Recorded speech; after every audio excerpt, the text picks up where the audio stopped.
ಹಳ್ಳಿ ಜೀವನ ಅಂದರೆ ನಂಗೆ ತುಂಬ ಇಷ್ಟ. ಸಾಯೋವರೆಗೂ ನಿಮ್ಮ ಜೊತೆ ಹಳ್ಳಿಲೇ ಇರ್ತೀನಿ ಅಂದಲ್ಲ. ಎತ್ತು ಸಗಣಿ ತಗೊಂಡೋಗೆಲ್ಲ ತಿಪ್ಪಾಗಾಕು. ಹಲೋ ಮಿಸ್ಟರ್ ಆಲೂಗೆಡ್ಡೆ ಬೋಂಡ ಸಾಗರ್. ಅದೆಲ್ಲ ನನಗೆ ಬೇಕಾಗಿಲ್ಲ. ಸಗಣಿ ಎತ್ತು ಹೋಗಿ ಮಂಕ್ರಿ ತಂದ್ಕೊಡ. ನೀವು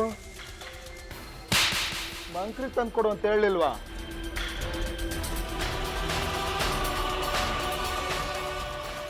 ಸಗಣಿ ಬೆಚ್ಚಗಿದೆಯಾ ತಣ್ಣಗಿದೆಯಾ ಅಂತ ಟೆಸ್ಟ್ ಮಾಡ್ತಿದೀಯಾ?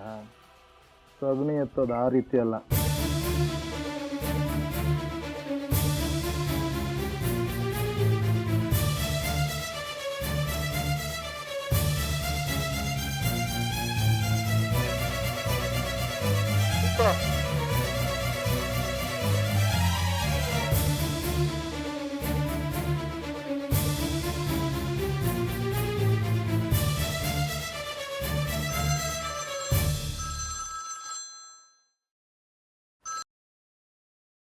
ಹೇಳು ಮೀರಾ.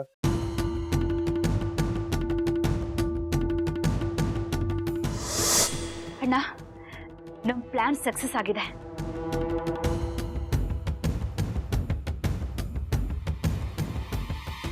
ನಾವು ಅಂದ್ಕೊಂಡ ಹಾಗೆ ಲಕ್ಷ್ಮಿ ಮನೆ ಬಿಟ್ಟು ಹೋಗೋದಕ್ಕೆ ರೆಡಿ ಆಗ್ಬಿಟ್ಲು.